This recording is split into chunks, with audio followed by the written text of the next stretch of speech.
بسم اللہ الرحمن الرحیم۔ اعوذ باللہ من الشیطان الرجیم، بسم اللہ الرحمن الرحیم۔ عزیز طلباء کرام، السلام علیکم ورحمۃ اللہ وبرکاتہ۔ امید ہے آپ سب خیر و عافیت سے ہوں گے۔ جواہر البلاغہ حصہ اول، سبق نمبر 118۔ جیسا کہ آپ عزیزان کے علم میں ہیں، باب تاسع ایجاز، اتناب اور مساوات کے بارے میں ہے۔ بحث دوم اتناب کے بارے میں ہے۔ پچھلے درس میں ہم نے اتناب، حشو، تطویل کے بارے میں تفصیل سے پڑھا اور دواعی اتناب کے بارے میں بھی وضاحت سے گفتگو کی۔ آج کے درس میں انواع اتناب کا بیان ہے اور آج سے انواع اتناب کے بارے میں گفتگو شروع کرتے ہیں۔ انواع اتناب، انواع اتناب یعنی اتناب کی کتنی قسمیں ہیں، اتناب کی کتنی صورتیں ہیں۔ جیسا کہ بحث اول میں ہم نے پڑھا نا ایجاز کے بارے میں کہ ایجاز کی دو قسمیں ہیں، دو صورتیں ہیں، ایجاز القصر اور ایجاز الحذف۔ یعنی کلام میں ہمیں جب بھی ایجاز ملے گا تو دو صورتوں میں ملے گا، یا وہ ایجاز القصر کی صورت میں ہوگا اور یا وہ حذف کی صورت میں ہوگا۔ تو اسی طرح اتناب کی بھی کئی صورتیں ہیں۔ صاحب کتاب نے یہاں اتناب کی 10 صورتیں بیان کی ہیں۔ ذکر الخاص بعد العام، ذکر العام بعد الخاص، ایضاح بعد الابہام، توشیع، تقریر، اعتراض، ایغال، تذلیل، احتراس اور تتمیم۔ ان میں سے ہر ایک کے بارے میں انشاءاللہ تفصیل سے بیان کریں گے۔ وَأَنْوَاعُ الْإِطْنَابِ كَثِيرَةٌ وَمِنْهَا، اتناب کی بہت ساری صورتیں ہیں جن میں سے صاحب کتاب یہاں پر تقریباً 10 لے کر آئے ہیں۔ پہلی صورت ذکر الخاص بعد العام، پہلے عام لایا جاتا ہے اور اس کے بعد پھر خاص۔ کیا مطلب؟ یعنی پہلے ایک ایسا کلمہ لایا جاتا ہے جو عام ہوتا ہے، جس کی دلالت بہت سارے افراد پر ہو، اور اس کے بعد پھر جن افراد پر اس کلمے کی دلالت ہوتی ہے، یا مثلا پہلے ایک حکم عام لایا جاتا ہے جس کی دلالت بہت سارے افراد پر ہوتی ہے، پھر جن جن چیزوں پر اس کی دلالت ہوتی ہے ان میں سے کسی ایک کو خصوصی طور پر ذکر کیا جاتا ہے۔ اب عام کے بعد جب خاص کا ذکر ہوتا ہے تو یا تو اس وجہ سے ہوتا ہے کہ عام کے بعد جب خاص کا ذکر ہوتا ہے تو وہ خاص مخصص واقع ہوتا ہے، بعض افراد کو اس عام کے حکم سے نکال رہا ہوتا ہے، جس طرح کہ آپ علم اصول میں پڑھتے ہیں نا، مطلق، مقید، عام، خاص۔ تو وہ ہمارا مراد نہیں ہے یہاں پر۔ وہ اس وجہ سے ہمارا مراد نہیں ہے کیونکہ وہاں پر ایسا نہیں ہے کہ ہم کم مطلب کو زیادہ الفاظ کے ساتھ بیان کر رہے ہوتے ہیں، نہیں، بلکہ وہاں پر جب تخصیص لگائی جاتی ہے تو تخصیص کے ذریعے سے ایک الگ مطلب بتایا جا رہا ہوتا ہے کہ بھائی وہ حکم عام تھا لیکن ہم نے مخصص لگا کر چند افراد کو اس حکم عام سے نکال دیا ہے، ان کا حکم وہ نہیں ہے، دوسرا ہے۔ ہمارا مراد وہ ہے کہ جب عام کے بعد خاص کا ذکر آئے اور وہ خاص کا ذکر فقط تاکید کے لیے آ رہا ہوتا ہے، فقط توجہ دلانے کے لیے آ رہا ہوتا ہے کہ یہ اس عام میں تو شامل ہے لیکن یہ اس عام کے تمام افراد میں سے کچھ زیادہ ہی اہمیت کا حامل ہے۔ تو یہ یہاں پر جو عام کے بعد خاص کا ذکر ہوتا ہے یہ اتناب ہے۔ کقولہ تعالی، جس طرح کہ خداوند تبارک و تعالی کا فرمانا ہے، حافظوا علی الصلاۃ، حافظوا علی الصلوات والصلاۃ الوسطی، سورۃ البقرہ آیت نمبر 238۔ نمازوں کی محافظت کرو، حفاظت کرو، خصوصاً درمیانی نماز کی۔ اب یہاں پر درمیانی نماز صلاۃ الوسطی، صلاۃ الوسطی صلوات میں شامل ہے. حافظوا علی الصلوات، صلوات میں صلاۃ وسطی بھی شامل ہے. لیکن پھر بعد میں صلاۃ وسطی کو کیوں دوبارہ لے کر آئے ہیں جب صلوات میں شامل ہے؟ تو وفائدته التنبیہ علی خصوصیت فی الخاص حتی کأنہ جزء آخر مغایر لما قبلہ ولہذا خص الصلاۃ الوسطی وہی الظہر بالذکر. صلاۃ وسطی کو بعد میں جو لے کر آئے ہیں اس لیے لے کر آئے ہیں وفائدته التنبیہ علی خصوصیت فی الخاص، کہ جو بعد میں جس فرد کو خاص کیا گیا ہے اگرچہ یہ عام میں بھی شامل ہے، یہ متوجہ کرنے کے لیے کہ اس کی ایک خاص خصوصیت ہے، اس میں ایک خاص خصوصیت ہے کہ جو اس کے دوسرے افراد میں نہیں ہے. یعنی یہ جو فرد خاص ہے جس کو بعد میں ذکر کیا گیا ہے، یہ دوسرے افراد کی نسبت زیادہ اہمیت کا حامل ہے، ان سے تھوڑا سا ممتاز ہے. حتی کانہ جزء آخر، گویا کہ یہ اسی یعنی حافظ علی الصلوات کا ہی گویا کہ ایک اور ایک آخری جز ہے، ایک جز ہے مغایر لما قبلہ، جو کہ ماقبل سے مغایر ہے. یعنی گویا کہ صلوات یعنی نمازوں کا ایک جز، ایک رکن صلاۃ وسطی بھی ہے، لیکن اپنی خصوصیت کی بنا پر یہ دوسری نمازوں سے تھوڑا سا مغایر ہے، تھوڑا سا تبدیل ہے. وَلِهَذَا خَصَّ الصَّلَاةَ الْوُسْطَىٰ، اس وجہ سے صلاۃ وسطی کی یعنی خصوصیت کے ساتھ بیان کی ہے اور دوبارہ لے کر آئے ہیں عام کے بعد، وہی الظہر، کہ جو ظہر ہے بالذکر. یہاں پر صلاۃ وسطی سے کیا مراد ہے اس بارے میں تقریباً کوئی تین اقوال ہیں غالباً. فقہ شافعی کے مطابق ظہر سے مراد نماز صبح ہے اور ابن عباس کے قول کو بطور دلیل لے کر آتے ہیں. فقہ حنفی کے نزدیک یہاں پر صلاۃ وسطی سے مراد عصر ہے، یا اہل سنت اکثر یعنی محققین کے نزدیک صلاۃ وسطی سے مراد عصر ہے، اور اس پر بھی بعض اصحاب کا اور تابعین کے اقوال جو ہے وہ موجود ہیں. اور فقہ جعفری کے نزدیک، شیعہ محققین کے نزدیک یہاں پر صلاۃ الوسطی سے مراد جو ہے وہ ظہر ہے، اور اس پر جو دلیل ہے وہ خود ائمہ اہل البیت علیہم السلام کی احادیث بھی ہیں، اور اس کے علاوہ باقاعدگی سے اہل سنت کے درجے اول کی کتابوں میں، یعنی اہل سنت کے منابع احادیث کے بلند پایہ کتابوں میں احادیث موجود ہیں کہ جن میں بھی صلاۃ وسطی ظہر کو کہا گیا ہے، اور ایک خاص خصوصیت کے ساتھ بھی، علی خصوصیت فی الخاص، ایک خاص خصوصیت کے ساتھ بھی، کہ جو خصوصیت صلاۃ وسطی کو دوسرے نمازوں سے الگ کر کے رکھ دیتی ہے. سنن ابو داؤد میں ایک حدیث موجود ہے جو کہ زید بن ثابت سے نقل ہے، اور اس حدیث کو شیخ البانی صاحب نے صحیح کہا ہے.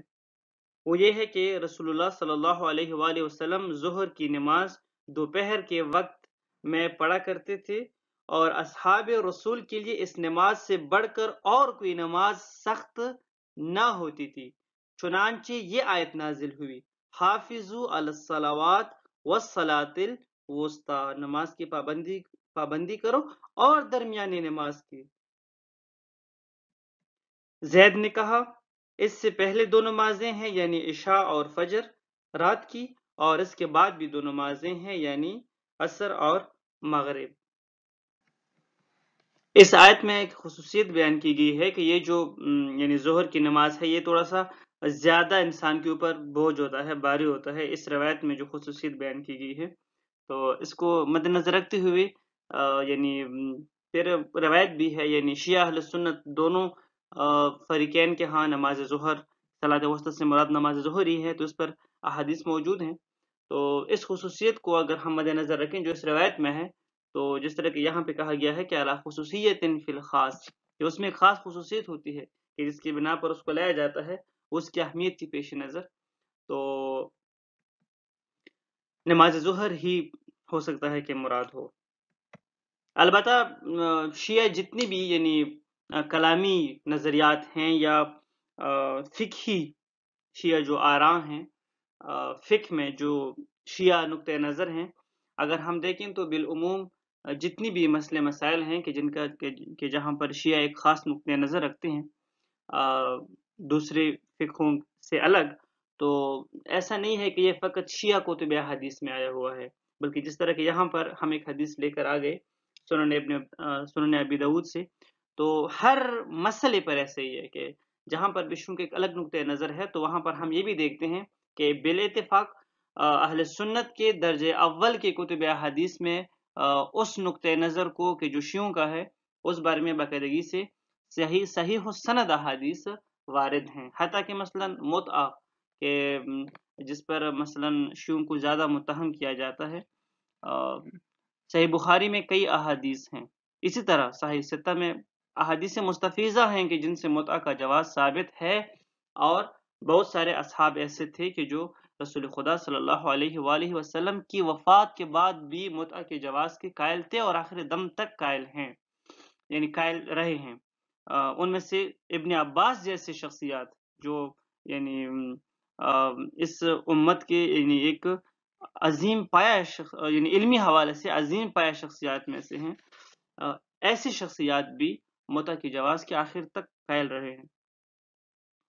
اس طرح دیگر جو نقطۂ نظر ہیں تشیع کا، تو اس پر اہل سنت جو بکس ہیں یعنی وہاں سے دلائل موجود ہیں، ایسا نہیں ہے کہ شیعوں کا نقطۂ نظر کچھ الگ ہے۔ دوسرا، ذکر العام بعد الخاص، یہ پہلے کا الٹ ہے۔ پہلے میں ایسا ہوتا تھا کہ عام کا ذکر ہوتا تھا اس کے بعد خاص کا، اس میں ہے کہ پہلے خاص کا ذکر ہوتا ہے اور اس کے بعد عام کا ذکر ہوتا ہے، کہ قولہ تعالی، خداوند تبارک و تعالی کا فرمانا ہے،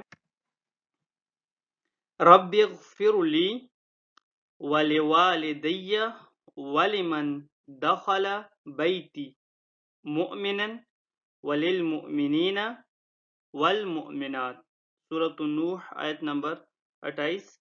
میرے رب مجھے اور میرے والدین کو اور جو ایمان کی حالت میں میرے گھر میں داخل ہوں اور تمام مؤمن مردوں اور عورتوں کو معاف فرما۔ اب یہاں پر ہم دیکھتے ہیں کہ پہلے حضرت نوح علیہ السلام ولوالدی اپنے والدین کا ذکر کرتے ہیں، پہلے خاص کا ذکر کرتے ہیں، ولمن دخل بیتی مؤمنا، اور جو کوئی مؤمن بھی یعنی حالت ایمان میں میرے گھر میں داخل ہو، یعنی پہلے خاص کا ذکر کرتے ہیں اور اس کے بعد وللمؤمنین والمؤمنات، اور تمام مؤمن مردوں اور عورتوں کو معاف فرما۔ پہلے بعض خاص کا ذکر کرتے ہیں، ان مومنین اور مومنات میں سے بعض کو خاص کر کے اس کا ذکر پہلے کرتے ہیں اور اس کے بعد پھر بالعموم مومنین اور مومنات کا ذکر کرتے ہیں۔ حالانکہ حضرت نوح کے والدین ابھی جو اس کے گھر میں داخل ہو مومنن ایمان کی حالت میں، وہ بھی مومنین میں شامل ہیں، مومنات میں شامل ہیں، اور خود حضرت نوح علیہ السلام کے جو والدین ہیں وہ بھی مومن ہیں، وہ بھی مومنین ہیں، وہ بھی ایمان میں شامل ہیں، مومنین اور مومنات میں شامل ہیں۔ کیوں؟ کیونکہ حضرت نوح علیہ السلام کی جو والدین تھے وہ بھی صاحبان ایمان ہی تھے۔ حضرت آدم علیہ السلام کے جو والد ہیں، حضرت لمک یا حضرت لامک، بائبل میں جس کا ذکر ہے، بائبل کی تفسیر تلمود میں بھی اس کا ذکر ہے، مختصراً ذکر ہے اس کا، البتہ اس کی نبوت کی صراحت نہیں ہے، لیکن اپنے دور کے عظیم شخصیات میں سے تھے، مومن تھے۔ وفائدتہ شمول بقیت الافراد والاہتمام بالخاص لذکرہ ثانیاً فی عنوان عام بعد ذکرہ اولاً فی عنوان خاص۔ اب جب بات کے عام میں ان خاص افراد کا ذکر ہے کہ جن کا ذکر پہلے کیا گیا ہے، تو پھر ان کو پہلے کیوں لایا گیا؟ بعد میں جو عام تھا بس وہ کافی تھا نا؟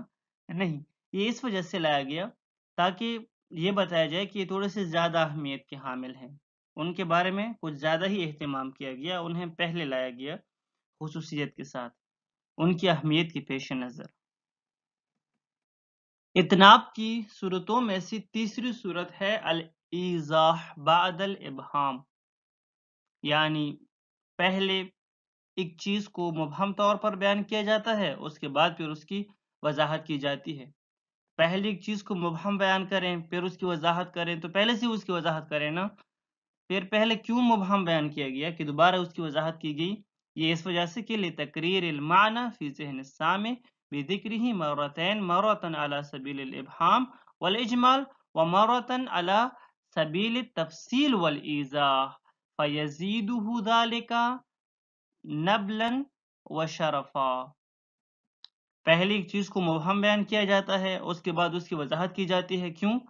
تاکہ سامع کے ذہن میں وہ معنی اچھی طرح بیٹھ جائے، تو اس وجہ سے پہلے ابہام کے ساتھ اس کا ذکر ہوتا ہے اور پھر تفصیل کے ساتھ، تاکہ اچھی طرح واضح ہو جائے، اچھی طرح سامع کے ذہن میں وہ معنی بیٹھ جائے، اور ساتھ سامع یہ بھی سمجھے کہ جو مجھے بتایا جا رہا ہے یہ بہت ہی اہمیت کا حامل ہے، یہ جو مجھے مطلب بتایا جا رہا ہے، جو مجھے بات کی جا رہی ہے یہ اہمیت کی حامل ہے، یہ عام بات نہیں ہے۔ جس طرح کہ خداوند تبارک و تعالیٰ کا فرمانا ہے کہ قولہ تعالی یا ایہا الذین آمنوا هل ادلکم علی تجارت تنجیکم من عذاب علیم تؤمنون باللہ ورسولہ وتجاہدون فی سبیل اللہ باموالکم وانفسکم۔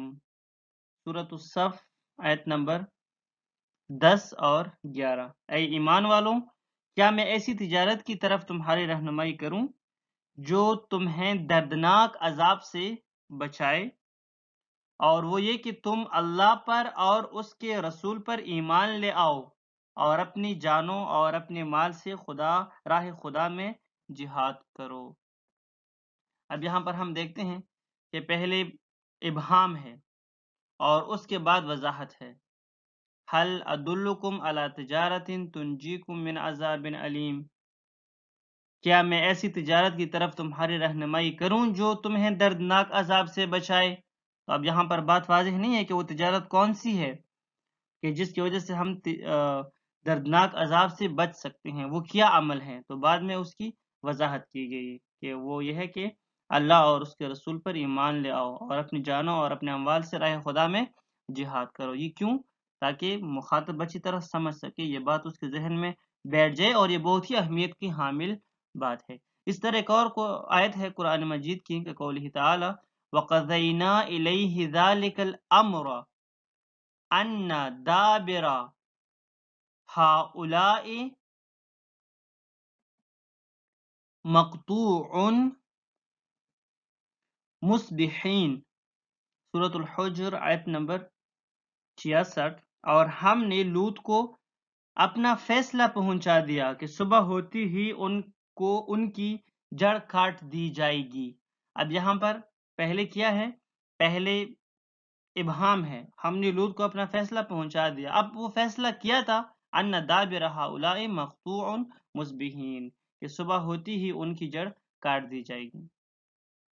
فقوله تبارک وتعالی ان دابر هؤلاء تفسیر وتوضیح لذلك الامر المبهم وفائدته توجیہ الذہن الى معرفته وتفخیم الشأن المبین وتمکینه في النفس فابهم في کلمة الامر ثم وضحه بعد ذلك تحویلا لامر العذاب۔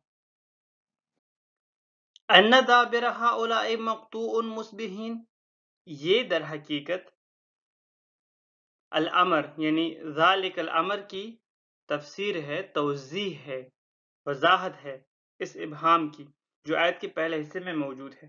اب ایسا ہوتا کیوں ہے کہ پہلے ایک بات کو مبہم لایا جاتا ہے اور اس کے بعد اس کی وضاحت کی جاتی ہے اس کا فائدہ کیا ہے، تو فرماتے ہیں کہ یہ اس لیے تاکہ مخاطب اچھی طرح بات کو سمجھ سکے اور اس بات کی جو یعنی اس مطلب اس کو پہنچایا جاتا ہے اس کی عظمت کو سمجھ سکے اور ساتھ ہی کہ اچھی طرح اس بات کو یاد رکھ سکے کہ یہ بہت ہی یعنی اہمیت کی حامل ہے. فَأَبْهَمَ فِي كَلِمَةِ الْأَمْرِ ثُمَّ وَضَّحَهُ بَعْدَ الْآخَرِ بَعْدَ ذَلِكَ تَحْوِيلًا لِأَمْرِ الْعَذَابِ. پہلے کلمہ امر کو مبہم طور پر لایا گیا اور اس کے بعد پھر اس کی وضاحت کی گئی تاکہ اس عذاب کی جو ان پر آ رہی تھی اس کی ہولناکی جو ہے وہ بتا دی جائے. التوشیع، چوتھی صورت اتناب کی وہ توشیع ہے. توشیع کا مطلب کیا ہے؟ وہ لغتاً لف القطن المندوب. لغت میں توشیع کا مطلب ہے کہ دنی ہوئے روئی کا لپیٹنا. روئی کو جب ایک جگہ پر جمع کیا جاتا ہے یعنی کاٹنے کے بعد جب اس کو ایک جگہ پر جمع کیا جاتا ہے تو اس کے بعد پھر اس کو صاف کیا جاتا ہے، اس کو الگ الگ کیا جاتا ہے، جدا کیا جاتا ہے. تو اس عمل کو کہتے ہیں روئی کا دھننا، روئی کو صاف کرنا. وہ ایک خاص طریقہ ہوتا ہے. آج کل تو شاید جدید مشینیں ہوں لیکن پہلے وہ ایک خاص طریقے کے ذریعے سے روئی کو آپس میں جدا کیا جاتا تھا، ایک دوسرے سے جدا کیا جاتا تھا. تو اس کو کہتے ہیں روئی کا دھننا. اور اس کے بعد جب روئی کو دھنا جاتا ہے تو اس کے بعد پھر اس کو لپیٹا جاتا ہے تو اس کو کہا جاتا ہے لف القطن المندوب. واصطلاحاً، اب اصطلاح میں توشیع کا مطلب کیا ہے؟ ان یؤتی فی الکلام بمثنی مفسر بمفردین لیری المعنی فی الصورتین تخرج فیہما من الخفاء المستوحش الی الظہور المأنوس. اصطلاح میں توشیع کا مطلب ہے کہ کلام میں دو کلمے ایک کلمہ لایا جاتا ہے تثنیہ، یعنی کلام میں ایک تثنیہ لایا جاتا ہے